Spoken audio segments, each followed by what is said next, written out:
Hey y'all, welcome back. The last video was all about doing the bags and fairing, the things that make it a bagger, and really it was focused on if you were adding these things to, say a metric bike that doesn't already have them.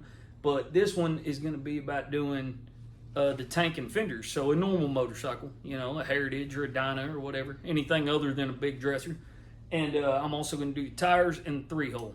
So let's get started. The important part of priming something is to make sure that you put 2 or 3 very, very wet, very heavy coats on there.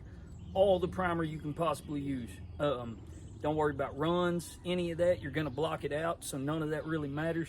Ideally you still don't want it because it's just more work to do, but ideally you're going to bury it as much as you possibly can with a lot of primer, especially when you're dealing with a fuel tank on a normal bike, not a bagger, but on a normal bike. That is the most seen part of the bike, is the fuel tank, and especially right here up top and the sides. And so you want to make sure all of that has the thickest, wettest coats of primer on there, so when you block it out, you can get it as smooth and even as possible.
We all know about temperature. It's got to be over 60 degrees for you to spray. Otherwise, paint won't dry, or it won't dry fast enough. It'll end up, whatever, blemishing, fish eyes, all kinds of other stuff.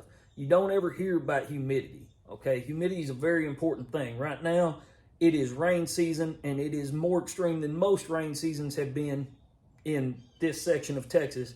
It has non-stop rained here, and I mean just full-on floods, not just kind of a shower here and there. And so we've been getting that for over the last month. I say that because we have 90% humidity right now. I have all my pieces here prepped, ready to go, but I'm waiting to spray them until the humidity drops below 70%. And that's the number I've always stuck to. There may be a more science-based number, but for me, if it's above 70%, I don't spray. And so this is a rough time of year for a paint job because it is raining every other day. And so, yeah, when it's not raining, then you got 90% humidity.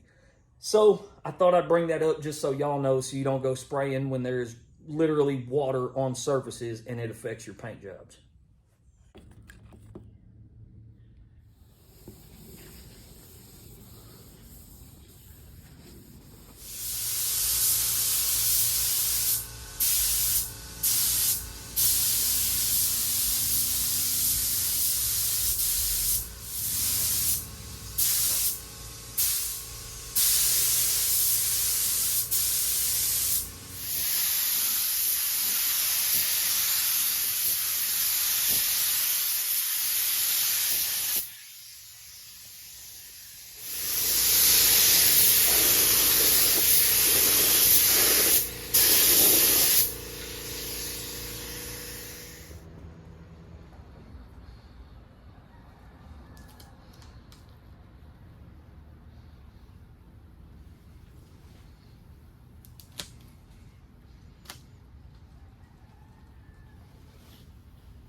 I was gonna do the 3-hole oil change in this video, but I decided that because I like to keep my videos between 8 to 10 minutes, I'm gonna go ahead and wait and do that on the next one.